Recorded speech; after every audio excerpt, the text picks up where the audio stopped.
सिर्फ़ एक रात के लिए मेरा निकाह एक बहुत ही खूबसूरत लड़की से हुआ था, क्योंकि वो लड़की हलाला के लिए आई थी। लेकिन सुहाग रात में उसे रोता देखा तो मुझे बहुत ही दुख हुआ। आखिर उसके पति ने उसे तलाक क्यों दी और अब वो दोबारा निकाह क्यों करना चाहती है। जैसे ही मैं उसके करीब गया तो उसने मुझे एक ऐसी बात बताई कि मेरी रूह काँप उठी। कुछ देर बाद ही मेरा निकाह था। मेरी माँ बहुत ही ज़्यादा खुश थी, क्योंकि मैंने माँ को ही कहा था कि आप ही मेरे लिए लड़की तलाश करें। मैं माँ का काफ़ी फर्माबरदार बेटा जो था। माँ बहुत ही खुश थी। ये लड़की माँ की पसंद की थी, काफ़ी दीनदार थी और हम दोनों एक दूसरे के आमने सामने बैठे थे। जब मौलवी ने खुर्रम से पूछा कि क्या आपको ये निकाह कबूल है, मैं बहुत ही खुश था, क्योंकि लड़की बहुत ही अच्छी थी। पर अगले ही पल जैसे ही उस लड़की ने मौलवी की बात का कोई जवाब न दिया तो हाल में मौजूद सभी लोग हैरान नज़रों से उस लड़की को देखने लगे। मेरा भी यही हाल था। कभी नहीं सोचा था कि वह ऐसे खामोश रहेगी। अगले ही लम्हे वे वहाँ से उठ गई और कहने लगी कि निकाह करने से पहले अपने होने वाले पति से मुझे अकेले में कुछ कहना चाहती हूँ। हर कोई बातें बनाने लगा कि देखो सही लड़की कितनी बेशर्म है, निकाह से पहले ही अपने पति से बातें करना चाहती है और मिलना चाहती है। इतनी भी जल्दी क्या है, निकाह के बाद तो बात हो ही जाती है। लेकिन नहीं, इसे तो कोई शर्म हया नहीं है। पर मैंने लोगों को चुप करवा दिया कि अगर ईरम यही चाहती है तो मुझे कोई एतराज़ नहीं है। मैं भी इससे मिलने के लिए तैयार हूँ। मैं ईरम के साथ ये कमरे में चला गया। ये एक छोटा सा कमरा था जहाँ मुझसे ईरम जैसे ही अंदर लेकर गई तो काफ़ी जल्दी से उसने कमरे का दरवाज़ा बंद कर दिया। वे काफ़ी ज़्यादा नर्वस थी। मैंने उससे कहा कि देखो क्या बात है, तुम ठीक तो हो ना? हम पहले मिल चुके हैं, पर तुम पहले तो इतनी नर्वस नहीं थी। कहने लगी कि बहुत ही ज़रूरी बात है, मैं तुम्हारी ज़िंदगी खतरे में नहीं डालना चाहती। मैं नहीं चाहती कि तुम जैसा अच्छा इंसान मेरे साथ निकाह करके बर्बाद हो जाए। तभी मैं तुम्हें अपनी सारी सच्चाई बताना चाहती हूँ कि असल में मेरे साथ क्या हुआ है। मैंने जैसे ही ईरम की बातें सुनी तो मेरे पैरों तले से ज़मीन निकल गई। कुछ देर पहले वाली खुशी तो मेरे चेहरे से एकदम गुम सी हो गई थी। मेरे चेहरे पर अब सिर्फ़ और सिर्फ गुस्से की तारसात नज़र आ रहे थे। मैं उसको बहुत ही गुस्से से देख रहा था और घूर रहा था। जब वो कहने लगी कि ये बात किसी को भी मत बताना, ये बात राज ही रखना, वरना मेरी ज़िंदगी तबाह हो जाएगी। मुझे अपनी माँ का ख्याल आया, जिन्होंने अपनी आँखों में इतने ख्वाब सजाए थे, मेरी शादी की तैयारियाँ की थी, और अब वो तो खुशी से खोले नहीं समा रही थी। एक तरफ माँ और एक तरफ ये लड़की थी जिसने मुझे अपनी माँ का कसम दे दी थी। इसका वो राज जानकर तो मेरे होश उड़ गए थे। कुछ देर बाद फिर से अपनी जगह पर जाकर बैठ गया। वो भी इधर ही बैठ गई थी। मौलवी ने फिर से निकाह शुरू किया। किसी ने भी मुझसे ये नहीं पूछा कि लड़की ने मुझे क्या कहा। मेरा हाथ पाँव काँप रहे थे। माँ को देखकर मैं मुस्कुरा देता, पर अंदर से तो मेरा दिल टूट गया था। मेरा ईरम से निकाह हो गया था। मैंने इतने ख्वाब सजाए थे कि अपनी बीवी से शादी की पहली रात प्यार भरी बातें करूँगा। मैं तो दिल ही दिल में बैठा था। कभी सोचा भी नहीं था कि ये लड़की ऐसी निकलेगी। देखने में कितनी मासूम थी, शक्ल सूरत भी काफ़ी भोली थी और हकदार भी थी। पर्दे भी बहुत ही पाबंद रखती थी। इसका वो राज जानकर तो मेरे दिल में इसके लिए नफ़रत पैदा होने लगी थी। निकाह के बाद रुखसती भी हो गई थी। सादगी से ही तो हमारी शादी हुई थी। ईरम मेरे कमरे में दुल्हन की तरह बैठी थी। जैसे ही मैंने उसे दुल्हन के रूप में बैठे हुए देखा तो गुस्से से चीख उठा कि इस सब का क्या मकसद है। तुम जानती हो ना कि तुमने मुझे क्या कहा था। तुम ये सब कुछ नहीं चाहती, फिर तुम ऐसे क्यों बैठी हो? तभी वो तड़प कर उठ गई और कहने लगी कि मुझे लगा कि तुम्हें अच्छा नहीं लगेगा, इसलिए तुम्हारा दिल रखने के लिए मैं ऐसे बैठ गई थी। मैं गुस्से से भड़कने लगा, पर जैसे ही होश आया कि अभी मेहमान घर पर ही मौजूद है तो मैंने खुद पर काबू पाया। अगले ही पल वो मेरे पास वो पेपर लेकर आ गई। मुझे अंदाज़ा भी नहीं था कि उसने आज़ादी की सारी तैयारियां की होगी। मेरा हाथ काँप रहे थे जब उसने मुझे पेन पकड़ाया और कहने लगी कि तुम्हें याद है ना, तुमने मुझसे कहा था कि तुम मेरा काम कर दोगे और मुझे आज़ाद कर दोगे। मैं ईरम को हैरानगी से देख रहा था। मुझे यकीन ही नहीं आ रहा था कि वे इतने खुदगर्ज कैसे हो सकती है। फिर अगर वे ऐसा कदम उठा लेती तो मेरा सारा ख़ानदान तबाह हो जाता। फिर इस बात की फ़िक्र ही नहीं थी। लेकिन मैं क्या करता? तभी फ़ौरन मैंने इस पेपर पर दस्तखत करने का सोचा। फिर ये ख्याल के तहत इसे कहने लगा कि तुम फिक्र मत करो, मैं थोड़ा सुकून चाहता हूँ। और फ़ौरन वो कहने लगी कि ठीक है, ये पेपर अपने साथ ही रख लो, जैसे ही तुम्हारा दिमाग ठंडा होगा फिर तुम इन पर साइन कर देना। मैंने वो पेपर अपनी जेब में डाले और कमरे से बाहर निकल गया। घर में सब सो गए थे, मेरा दिल काफ़ी बेचैन था। फ़ौरन ही मैं टेरेस पर चला गया। अभी मैं यही सोच रहा था कि क्या करूं और क्या ना करूं। मैं इरम को छोड़ दूं और वो कर दूं जिसका उसने मुझसे कहा है। क्या वो सच कह रही थी? मुझे यकीन ही नहीं आया था कि मुझे इतना बड़ा धोखा मिला है। मेरी माँ तो इतनी भोली थी, अगर मैं इन्हें बता देता कि उनके साथ क्या हुआ है तो वो शायद सदमे से ही चली जाती। इनकी तबीयत तो वैसे भी ख़राब रहती थी। मैंने चाहता था कि मैं अपनी माँ को इस सच्चाई का बता दूँ। क्या हमारे साथ बहुत ही फ़रेब हुआ है। ये लड़की तो मेरी बीवी बनना ही नहीं चाहती थी, ये तो बस कुछ दिन के लिए मेरी बीवी बनी थी। मैं यही सोच रहा था जब मैंने अगले ही पल वो पेपर अपने सामने किए तो मुझे गुस्सा आने लगा। पर मैंने फ़ैसला कर लिया था कि अगर इरम यही चाहती है तो सही। कुछ देर बाद इरम के पास गया, खुशी से चहक कर कहने लगी कि मुझे पता है तुमने वो काम कर दिया होगा। मैंने उसे कहा कि हाँ, आज से तुम आज़ाद हो, जाओ जी लो अपनी ज़िंदगी, जहाँ जाना चाहती हो चली जाओ। लेकिन वो कहने लगी कि तुम अपनी माँ से क्या कहोगे और बाकी सब घर वालों से क्या जवाब दोगे। मैंने उसे अजीब लहजे में कहा कि ये काम मेरा है, मेरे ख़ानदान है, मैं इन्हें संभाल लूँगा, तुम्हें फ़िक्र करने की ज़रूरत नहीं है। अगर तुम्हें इतनी ही परवाह होती तो तुम ऐसा कदम बिल्कुल भी ना उठाती, बल्कि हमें पहले ही सारी सच्चाई बताती। इरम का चेहरा मुरझा गया था, फिर भी उसने अपना सारा सामान पैक किया और वहाँ से चली गई, जबकि यहाँ तो मैं टूट कर रह गया था। अब यही सोच रहा था कि घर वालों को क्या बताऊँ।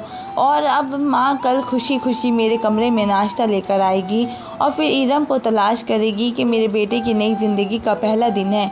पर इन्हें क्या खबर कि इनके बेटे की ज़िंदगी तो बर्बाद हो गई है, और ये बर्बादी की पहली मंजिल थी जो मैंने बहुत ही कबूल की थी।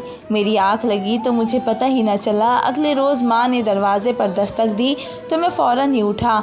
माँ अपनी बहू को तलाश करने लगी और बोली कि हाँ, वो वॉशरूम में होगी, कुछ देर बाद जैसे ही आ जाएगी तो कहना कि वे भी नाश्ता कर ले। मैंने माँ को कहा कि वे वॉशरूम से कभी नहीं निकलेगी। माँ कहने लगी कि पागल तो नहीं हो गए हो तुम, ये कैसी बातें कर रहे हो। जब मैंने कहा कि माँ किसी को भी मत बताना, वे कल रात इरम की तबीयत बहुत ही ज़्यादा ख़राब हो गई थी, तभी वे अपने मायके जाने की बातें करने लगी। जब माँ कहने लगी आज तो वलीमा है, लोगों को बहुत ही जवाब देने पड़ेंगे। मैंने माँ को कहा कि माँ कल कुछ ऐसा हुआ कि इरम की हालत बहुत ही ख़राब हो गई। इसमें वो बहुत ही शर्माने लगी। माँ मेरी बात का मतलब जान गई थी, तभी कहने लगी कि चलो ठीक है, उसकी बहनें वगैरह है, वो उसे संभाल लेगी, लेकिन अब हम अपने ख़ानदान वालों को क्या जवाब देंगे। मैंने उन्हें तसल्ली देकर इन सब को बता दूँगा कि वह वलीमा आगे हो गया है, क्योंकि लोकेशन में कोई ख़राबी आ गई थी। माँ कहने लगी कि तुम फ़िक्र मत करो, मैं कुछ बंदोबस्त करती हूँ। यूँ वक्ती तौर पर तो मैंने बात संभाल ली, पर अब मुझे काफ़ी डर लग रहा था। मेरा नाम कामरान है, मैं अपनी माँ का इकलौता बेटा था। बाबा मेरे बचपन में ही हमें छोड़कर चले गए थे। माँ ने मेरी परवरिश की थी। जब माँ मेरे रिश्ते की बातें करती थी तो मैं यही कहता था कि माँ मेरा रिश्ता तो आप खुद ही तलाश करना। यूँ माँ ने मेरा रिश्ता तलाश किया और जैसे ही मैंने उसकी तस्वीर देखी तो मैं उसका दीवाना हो गया। वे बहुत ही हसीन थी, उसका नाम इरम था और वो बहुत ही खूबसूरत थी, नमाज की भी पाबंद थी। मुझे और क्या चाहिए था। मुझे तो यही चाहिए था कि मेरी नस्ल एक अच्छी औरत की परवान चढ़े। इरम ने अब यही ज़िद कर रखी थी कि मेरी शादी जल्द से जल्द हो जाए। मुझे माँ हमेशा यही कहती थी कि वे इतनी अच्छी लड़की है कि उसने तो कभी किसी लड़के को सर उठाकर भी नहीं देखा होगा, लेकिन फिर भी अपनी तसल्ली के लिए मैं इरम पर वक्ती तौर पर नज़र रखता था। माँ से पूछता रहता कि वो कहाँ गई है, क्योंकि माँ की तो इससे मुलाकात होती रहती थी। माँ मुझे यही बताती थी कि वो तो शादी की तैयारियाँ कर रही है और बहुत ही ज़्यादा खुश है। पर मैंने एक बात नोट की थी कि जब मैं भी उससे मिलता था तो उसका चेहरा मुरझाया हुआ होता था। ऐसा लगता था जैसे कोई बात है जो मुझसे छुपा रही है। तभी मैंने माँ से कहा कि माँ मैं बहुत ही कुछ देर अकेले में इरम से बात करना चाहता हूँ, क्या मुझे इस बात करने की इजाज़त मिल जाएगी। माँ कहने लगी कि वे लोग बहुत ही दीनदार हैं, क्या पता इस बात को गलत समझे। फिर मैंने माँ से कहा कि माँ आप बेशक मेरे साथ आ जाना, मुझे कोई मसला नहीं है। मैंने कोई उससे ऐसी कोई बात नहीं करनी कि वह सबसे छुपी है। और माँ कहने लगी कि ठीक है। यूँ माँ के साथ मैं ईरम से मिलने चला गया। पहली दफ़ा मैंने उससे सवाल जवाब किए थे।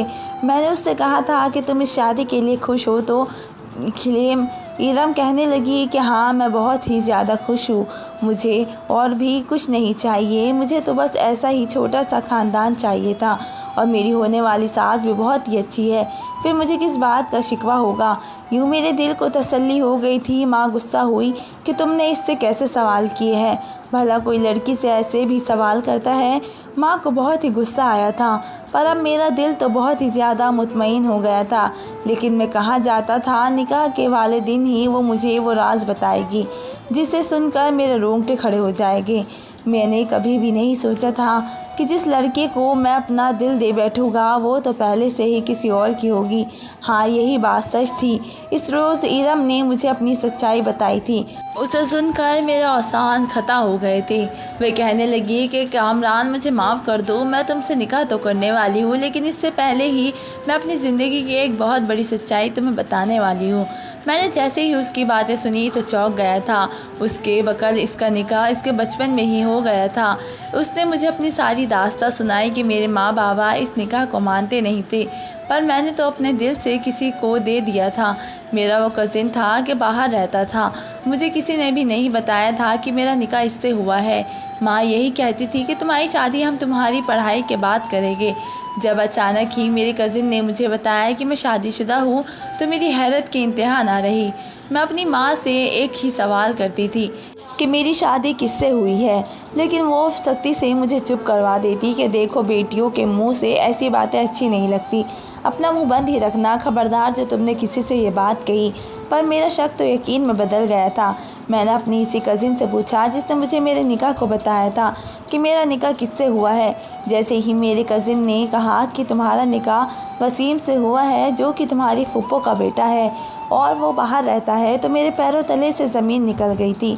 अब मैं चोरी चुपके वसीम की तस्वीरें वगैरह देखती थी। मेरे दिल में उसके लिए जज्बात पैदा होने लगे। मैंने माँ बाबा से किसी को भी नहीं बताया था कि मैं वसीम को देखती रहती हूँ। ऐसे जैसे ही मेरे हाथ में मोबाइल आया तो मैंने वसीम से बात करनी शुरू कर दी थी। वसीम को जैसे ही मेरा पता चला वो भी मुझसे मुलाकात बढ़ाने लगा था। मैं नहीं जानती थी कि मैं क्या करने वाली हूँ, पर इस वक्त मैं 19 साल की थी, मैं जवान लड़की थी और मुझे ये भी पता था कि वसीम मेरा पति है, तो मैं कैसे पीछे रह सकती थी। हम दोनों आगे बढ़ते रहे। मैं वसीम से कहने लगी कि जब तुम आओगे तो माँ बाबा से मेरी रुखसती की बात करना, मैं चाहती हूँ कि मैं तुम्हारे साथ सारी ज़िंदगी गुजारूँ। जब वो कहने लगा कि ऐसा नहीं कर सकता, न जाने ऐसी कौन सी गलती हुई थी कि तुम्हारे बाबा मेरी माँ से नाराज़ हो गए और यूँ हमारा निकाह भी बीच में लटक गया था। मैंने उससे कहा कि अगर ऐसी ही बात है तो तुमने मुझे तलाक क्यों नहीं दी। वह खामोश हो गया। कुछ देर बाद बोला कि मेरी माँ चाहती है कि मैं तुम्हें कभी ना छोड़ूं।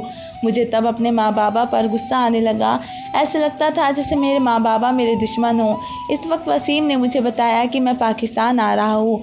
मेरी तो खुशी का कोई ठिकाना ही नहीं था।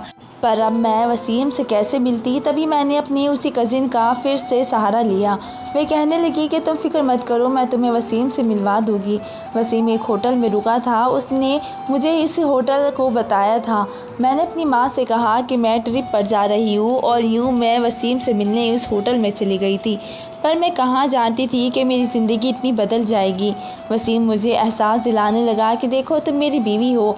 यूँ इसने मुझे अपनी बातों में लिया था, मैं कैसे पीछे हटती। उस वक्त मैं अकेली उसके साथ थी। मुझे वहशत महसूस हो रही थी जब वो मुझे यकीन दिलाने लगा कि देखो मैं तुम्हारा पति हूँ। इस तरह मैंने अपने आप ही सौंप दिया, उसे अपने आप ही सौंप दिया। उस वक्त मेरे दिल में अपने माँ बाप के लिए नफ़रत थी और मुझे यूँ लग रहा था जैसे वसीम के अलावा तो कोई मेरा अपना नहीं है। यूँ अगले रोज़ जैसे ही मैं उठी तो वसीम ने मुझे फिर से प्यार भरी नज़रों से देखा और कहने लगा कि मैं कुछ अरसे बाद ही तुम्हें रुखसत करके अपने साथ ले जाऊँगा, फिर हमारे वे सब कुछ ठीक हो जाएगा। मैं उससे मिली और वापस आ गई थी। अब तो ऐसा लगता था जैसा मेरा हर दिन ईद की तरह हो गया हो।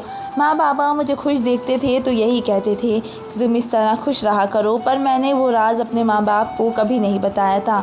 दिन ऐसे ही गुजरने लगे। एक रोज़ बाबा के नाम पर कोई खत आया था।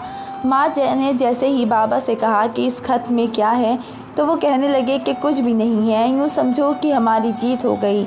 मुझे शक हुआ था। बाबा ने वो खत अपनी अलमारी में छुपा दिया था और अब मैं हर वक्त मौके की ताक में रहती थी कि कब मुझे मौका मिले और मैं कब वो खत पढ़ लूँ। एक रोज़ मुझे मौका मिल ही गया। जैसे ही वो खत देखा तो ये देखकर मेरे कदमों तले से ज़मीन निकल गई। वो खत नहीं बल्कि मेरा तलाक़नामा था। मुझे वसीम ने तलाक दे दी थी। मुझे यकीन नहीं आ रहा था। माँ ने मेरे हाथ में वे तलाक़नामा देख लिया और उन्होंने एकदम ही मुझसे वो खींच लिया था और वे समझाने लगी, मुझे कहने लगी कि बेटा, हमने तुमसे ये सच्चाई छुपाई थी क्योंकि हम जानते थे कि वसीम तुम्हें तलाक दे देगा। वो तो बस तुम्हें सूली पर लटका कर रखना चाहता था ताकि तुम्हारी शादी कहीं और ना हो जाए और तुम उसी के नाम पर बैठी रहो। अगर वो इतना अच्छा होता तो आज तुम्हें इसी के साथ रह रही होती। पर मेरे दिमाग में तो कुछ और ही चल रहा था। मेरे दिमाग में बहुत ही वो वाली रातें फ़िल्म की तरह चल रही थी जब मैं वसीम के साथ गई थी। हमारी मिलन वाली रात ने मुझसे भुलाई ही नहीं जाती थी। माँ बाबा तो मुझे मासूम समझ रहे थे। वो मुझ पर तरस खा रहे थे, मुझे गले से लगा रहे थे, पर मुझे अपना आप बहुत ही छोटा महसूस हो रहा था कि मैंने तो उन्हें धोखा दे दिया। मैंने इस लड़के की खातिर धोखा दिया था जिसने मुझे धोखा दिया। माँ बाबा कहने लगे, अब तुम आज़ाद हो, पर मुझे तो अब यही डर था कि कहीं मैं उम्मीद से ना हो जाऊँ, क्योंकि मैंने वो गलती जो कर दी थी। जब वो एक रात अचानक ही मुझे मेरी कज़िन ने बताया कि वसीम तुमसे मिलना चाहता है, मैंने अपनी कज़िन को कहा कि उससे कह दो कि मेरी ज़िंदगी से दूर चला जाए। मैंने अपने माँ बाप के ख़िलाफ़ जाकर उसके साथ ज़िंदगी गुजारने का फ़ैसला किया, पर उसने मुझे तलाक दे दी। मेरी कज़िन ने मुझे बताया कि नहीं, वसीम ऐसा बिल्कुल भी नहीं चाहता था। उसने तो अपनी माँ के कहने पर तुम्हें तलाक दी है। उसकी माँ यही चाहती थी कि वो तुम्हें छोड़ दे और तुम्हें आज़ाद कर दे ताकि तुम अपनी ज़िंदगी गुजार सको। तभी दबाव में आकर उसने तुम्हें तलाक दे दी। उसकी माँ एक रोज़ एक दिल का दौरा पड़ने से दुनिया से चली गई। तभी अब वो तुम्हारे तक रुसवाई हासिल करना चाहता है। मैंने जैसे ही सुना तो मेरा वजूद हिल गया था। मेरी फूफो मुझे छोड़कर चली गई थी, जबकि पाकिस्तान में किसी को भी कोई खबर ही नहीं थी। सब अपने काम में इतने मसरूफ़ थे। मैंने वसीम से बात करने का फ़ैसला किया था ताकि मैं अपनी फूफो की वफ़ात का अफसोस भी कर सकूं। मैंने ये इजहार तय किया कि वसीम बोला कि मैं तुम्हें वापस अपनाना चाहता हूँ। मैंने इससे कहा कि देखो तुम ये क्या कर रहे हो। वसीम कहने लगा कि ये मुमकिन है, अगर तुमने मेरी बात मानी तभी ये मुमकिन हो सकता है। और इसने मुझे एक प्लान बताया था। प्लान यही था कि जब मेरे माँ बाबा मेरा किसी से रिश्ता पक्का करेंगे और जब मेरा निकाह हो जाएगा तो फिर मैं अपने पति से तलाक ले लूँगी और यूँ मैं वापस उसके पास आ जाऊँगी। इसी वजह से मैं ये चाहती थी कि अब जब मेरा निकाह हो रहा है तो उससे पहले ही तुम्हें ये सच्चाई बता दूं, क्योंकि तुम ही मेरी मदद करोगे। तुम ही वसीम को वापस लाने में मेरा साथ दे सकते हो। मैंने जैसे ही ये बात सुनी तो मुझे ऐसा लगा था कि जैसे ये एक पल को दुनिया थम गई है। ईरम तो सिर्फ़ और सिर्फ हलाला कर रही थी, पर मैं ये सच्चाई किसी को भी नहीं बता सकता था। मैंने इस रोज़ ईरम को ये भी कहा था कि देखो, तुम सबको ये सच्चाई पहले बतानी चाहिए थी। मेरी माँ को आखिर क्या कसूर था जो अपने बेटे के लिए उन्होंने इतने ख्वाब सजाए थे, और आखिर मेरा क्या कसूर था जो मैं एक अच्छा जीवन साथी हासिल करना चाहता था। ईरम शर्मिंदा हो गई कि मुझे माफ़ कर दो, मेरे माँ बाबा को कुछ भी नहीं मालूम, इन्हें ये सच्चाई बिल्कुल मत बताना, बस तुम मुझे कैसे भी करके आज़ाद कर दो और तलाक देकर वापस भेज देना मुझे। मैंने उसको मज़ीद कुछ भी नहीं कहा और हम दोनों का निकाह हो गया। उस रात जैसे ही ईरम ने मेरे सामने वो पेपर रखे थे तो मैं बहाना बनाना चाहती थी। मैं चाहता था कि वो ठंडे दिमाग से सोचे, एक दफ़ा फिर से गौर कर ले कि वो वापस वसीम के पास जाकर खुश रहेगी या नहीं। पर मैं जानता था कि ईरम बहुत ही जज्बाती है। तभी मैंने उससे कहा कि मेरे टेरेस पर जाकर गहरे सांस लेना चाहता हूँ और फिर तुम्हें मैं तलाक भी दे दूँगा। उसने मेरी बात मान ली थी और न्यू वापस आकर मैंने उससे कह दिया था कि जाओ, मैंने तुम्हें आज़ाद किया। तो वो बहुत ही ज़्यादा खुश थी। वो तो मेरा शुक्रिया अदा कर रही थी। मैंने पहली दफ़ा एक ऐसी लड़की को देखा था जिसकी ज़िंदगी तबाह हो रही थी और वो खुश थी। उसने अपना सूटकेस पैक किया और चली गई। मैंने माँ से झूठ बोल दिया था कि उसकी तबीयत ख़राब है, इसलिए वलीमा आगे हो गया था। माँ कहने लगी कि मुझे इरम के पास जाना है, बेचारी की तबीयत कितनी ख़राब हो गई है, मुझे भी तो देखना है कि वो ठीक तो है। माँ की बातें सुनकर मैं घबरा कर माँ को मना करने लगा कि माँ नहीं नहीं, ऐसा नहीं कर सकती आप। अगर वे वहाँ गई है तो यकीनन इरम की माँ और अब शिकवा करेगी कि मैं खुद इरम से मिल लेता हूँ। माँ ने कहा कि ठीक है। गाड़ी निकाले और ऐसे ही शहर की गलियों में घूमने फिरने लगा था और मैं जानता था कि वह अपने माँ बाबा के पास नहीं गई होगी, पर मेरी सोच ने काम करना बंद कर दिया था। तब ये सोच न सका कि अगर इसके माँ बाबा हमारे घर आए, उन्होंने इरम से मिलने की बात की तो मैं क्या जवाब दूंगा। ये तो सोचते ही मेरे हाथ पाँव फूल गए थे। मैंने फ़ौरन गाड़ी दौड़ाई और वापस अपने घर पर आया। जैसे ही घर आकर मैंने इरम के माँ बाप को देखा तो मेरे होश उड़ गए थे। अब तो मेरी माँ का भी यही हाल था। वे तीनों मुझे खड़े होकर घूर रहे थे। जब मेरी माँ मेरे पास आई और गुस्से से उन्होंने मेरे गाल पर 3-4 थप्पड़ लगा दिए। सभी माँ को हैरत से देख रहे थे। जबकि इरम के माँ बाप मेरे पास आए, उसके माँ बाप ने मेरा गिरेबान पकड़ लिया, आंखें निकाल कर कहा कि बताओ कहाँ गई है मेरी बेटी, तुमने मेरी बेटी को किधर छोड़ा है। अगर मेरी बेटी 5 मिनट में मेरे पास ना आई तो मैं तुम्हें जान से मार दूँगा। इस सब ने मेरी क्या गलती थी, मैं तो बीच में फिजूल में फंसता जा रहा था। यही सोचकर मैंने हिम्मत की और अपने हाथ से उस शख्स का हाथ अपने गिरेबान से हटाया और फिर एक ही दम उसने कहा कि अगर इतनी ही फिक्र है तो अपनी बेटी पर नज़र रखनी चाहिए थी। मेरी ये बात सुनकर मेरी माँ के साथ साथ वो दोनों ही हक्का बक्का हो गई। वो कहने लगी कि ये क्या कह रहे हो, मेरी बेटी पर इल्ज़ाम लगा रहे हो जबकि तुमने खुद ही उसे कहीं भेजा होगा। मैंने उनसे कहा कि नहीं, मैंने कुछ नहीं किया। आपकी बेटी ने तो निकाह से पहले ही मुझसे सारी सच्चाई बता दी थी। मेरी माँ पूछने लगी कि कौन सी सच्चाई, किस सच्चाई की बात कर रहे हो। मैं अगले ही पल चीख उठा कि वह सच्चाई जो इन दोनों माँ बाप ने अपने बेटी से भी छुपाई थी कि उसका तो निकाह पहले से उसके कज़िन के साथ हुआ है। ये सुनकर तो माँ की आंखें खुली की खुली रह गई। जबकि इरम की माँ बाबा नज़र झुकाए हुए थे। मुझे मौका मिल गया था कि तभी मैंने सारी सच्चाई अपनी माँ को बता दी थी। आंटी अंकल कहने लगे कि हमें माफ़ कर दो, पर वो लड़का मेरी बेटी को कभी भी कबूल नहीं करेगा। वो मेरी बेटी को फंसा रहा है। उसकी माँ का भी इंतकाल हो गया है और इसी वजह से ही तो वो हम सब से बदला लेगा। मेरी बेटी अगर उसके पास गई है तो वो फंस जाएगी, उसकी ज़िंदगी तबाह हो जाएगी। उसे बचा लो। तुमने इसे तलाक क्यों दी? तुमने हमसे क्यों नहीं पूछा? एक दफ़ा हमारे पास आ जाते, हमारी बेटी की नादानियाँ हमें बता देते, हम तुम्हें सब कुछ सच बता देते। पर ये जो तुमने किया है अच्छा नहीं किया। माँ भी मेरी तरफदारी करने लगी कि ये कैसी बातें कर रहे हैं। एक तो मेरे बेटे की ज़िंदगी तबाह हो गई और ऊपर से आपको अपनी बेटी की फ़िक्र है। मेरा दिमाग तो चकरा रहा था। मैं थोड़ी देर और वहाँ पर रहता तो यकीनन बेहोश हो जाता, इसलिए फ़ौरन अपने कमरे में आ गया। अगले ही पल मेरी जेब में वही पेपर थे। मैंने जैसे ही वे पेपर देखे तो मुझे एक सुकून सा तारी हो गया। अभी मुकम्मल सच्चाई मैंने किसी को भी नहीं बताई थी। जब माँ मेरे पास आई, माँ ने जैसे ही वो पेपर देखे तो वो खुश होकर मेरे गले लग गई थी।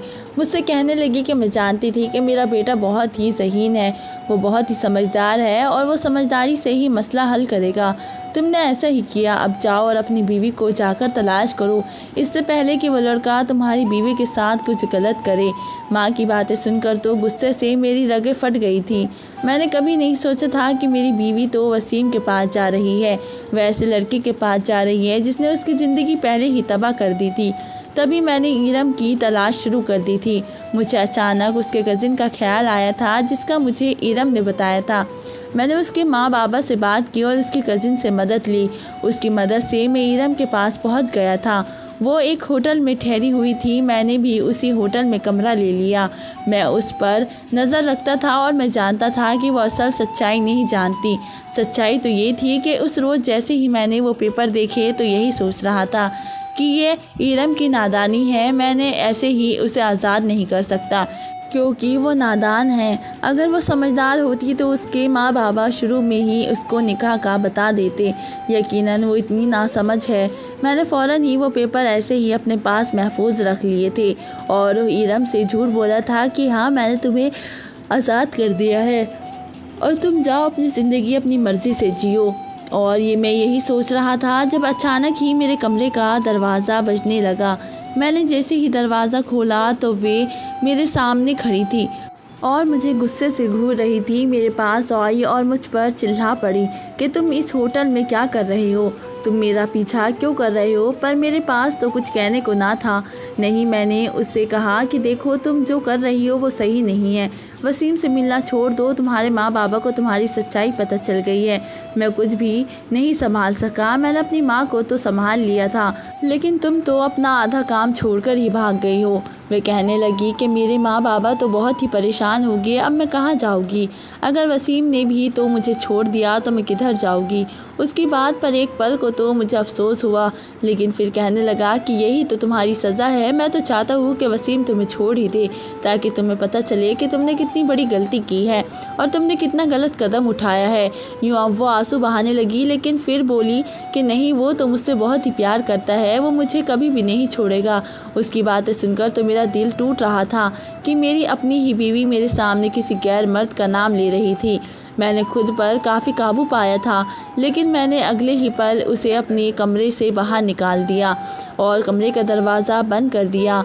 मैं जानता था कि वे यकीनन इसी होटल में आ जाएगा, तभी इरम पर यहाँ पर रुकी है और इरम को नहीं पता था कि मैंने उसकी कज़िन से मदद ली है। वो मुझे इरम का हर अगला प्लान बता दिया करती थी। कुछ दिन बाद मुझे उसकी कज़िन ने बताया कि वह वसीम आ रहा है। जैसे ही मैंने ये सुना, मेरे पैरों तले ज़मीन निकल गई थी। मैं अब ज़हनी तौर पर तैयार हो गया था कि मैं इस इरम को वसीम के चंगल से तो आज़ाद करवा कर रहूँगा, पर मैं नहीं जानता था कि इसे अकेले में इरम से मिले। तभी मैं इसके कमरे में जाकर छुप गया था। वसीम जैसे ही आया तो मैं भी चौंक गया था। वह बहुत ही अच्छी शख्सियत का मालिक था, कोई भी लड़की उसकी दीवानी हो जाती। इरम बहुत ही खुश थी। वसीम से कहने लगी कि तुम उस लड़के ने मुझे तलाक दे दी है। मैं तो उसे भी नहीं चाहती थी, वो तो तुम्हारी टक्कर का भी नहीं है, पर खुशी की बात यह है कि उसने मुझे तलाक दे दी है। अब देखो, मैं बिल्कुल तुम्हारी हूँ। वसीम उसकी बात पर कहने लगा कि अच्छा तो क्या उसने तुम्हारे साथ सच में तलाक दे दी है। कहने लगी कि हाँ, यकीन के साथ मैं कह सकती हूँ कि अब मैं सिर्फ तुम्हारी हूँ और अब तुम मुझसे शादी कर लो। उसकी बात पर वसीम बहुत ही हंसने लगा और कहने लगा, वो पागलों की तरह हंस रहा था। इरम कहने लगी कि वसीम, क्या हो गया है। मैं जानती हूँ कि ये खुशी की बात है, पर तुम कुछ ज़्यादा ही खुश हो रहे हो। खुश हम दोनों मिलकर होगे और तब होगे जब तुम मुझसे निकाह कर लोगे। वसीम कहने लगा, तुम पागल हो, मैं तुमसे क्यों निकाह करूँगा, जबकि मेरी तो अपनी फैमिली सेट है।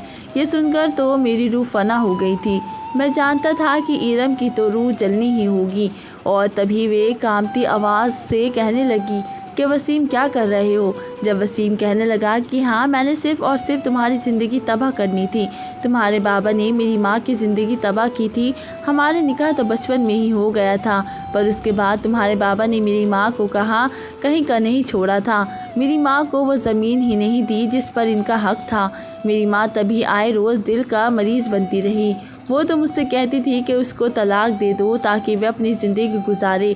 फिर मैं बदले की आग में जानबूझकर तुम्हें तलाक नहीं दी थी, ताकि तुम मेरे नाम पर ही बैठी रहो और बूढ़ी हो जाओ। लेकिन फिर मेरी माँ की तबीयत और ज़्यादा बिगड़ गई तो मैंने तुम्हें तलाक दे दी। पर फैसला मैंने कर लिया था कि अगर मेरी माँ को कुछ हो गया तो मैं तुम्हें छोड़ूंगा नहीं और तुम्हारी ज़िंदगी भी बर्बाद कर दूंगा।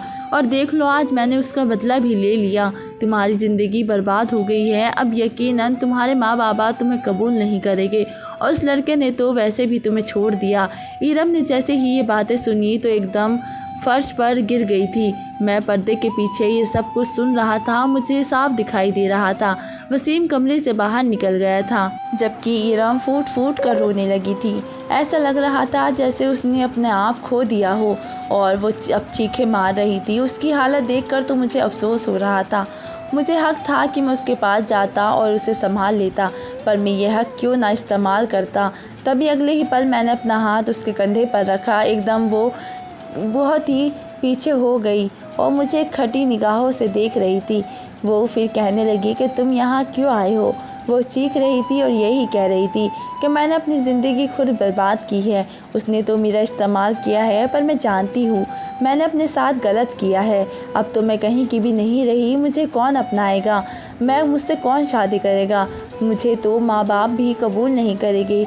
वो चीखने लगी जब मैंने फ़ौरन इरम का दरवाज़ा बंद कर दिया और इरम के पास आकर बैठ गया था। और इरम अभी भी रो रही थी। अगले ही पल न जाने उसे क्या ख्याल आया जब वो मुझे अजीब नज़रों से देखने लगी। फिर कहने लगी कि तुम यहाँ क्या कर रहे हो, आखिर तुम मेरे पीछे क्यों आए हो। तुमने तो मुझे तलाक दे दी है, पर तुम मेरे पास क्यों आ गए, और वो ये तुमने दरवाज़ा क्यों बंद किया है। यही सोचकर वह खड़ी हो गई थी और मुझसे पीछे हटने लगी थी। वो बिल्कुल दीवार के साथ जा लगी और उसको इस हालत में देखकर मुझे गुस्सा आ रहा था। दिल कर रहा था कि मैं उसे सारी सच्चाई बता दूं। फिर मैं चाहता था कि इसे एहसास हो कि उसने कितनी बड़ी गलती कर दी है। वह मुझे देखकर डर रही थी, उसकी आंखों का डर भी भाप रहा था। मैं तभी उसके करीब बढ़ने लगा जब वो मुझसे दूर हटने लगी और कहने लगी कि देखो, खबरदार जो तुमने मेरे साथ ज़बरदस्ती की, वरना मैं होटल के मैनेजर को कॉल कर दूंगी।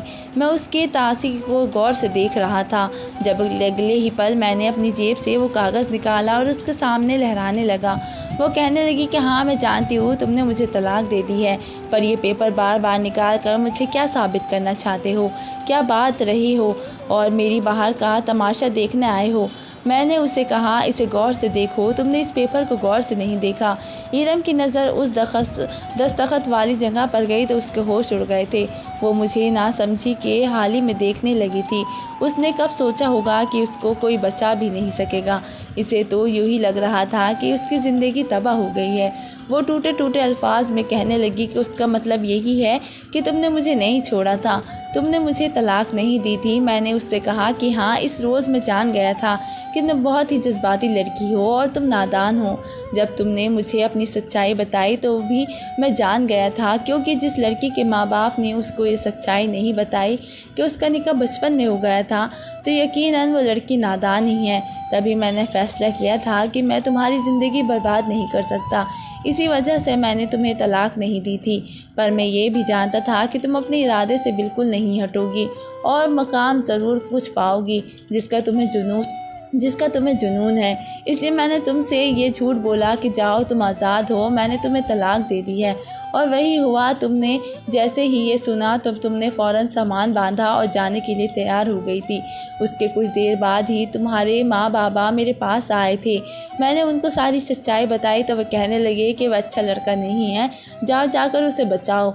मेरी माँ ने भी मुझसे यही कहा कि अभी तो वो तुम्हारी बीवी है। जैसे मुझे ये ख्याल आया तो मैंने फ़ौरन ही तुम्हारी कज़िन से मदद ली, क्योंकि तुमने ही तो कहा था कि तुम्हारी कज़िन ने तुम्हारी बहुत मदद की है।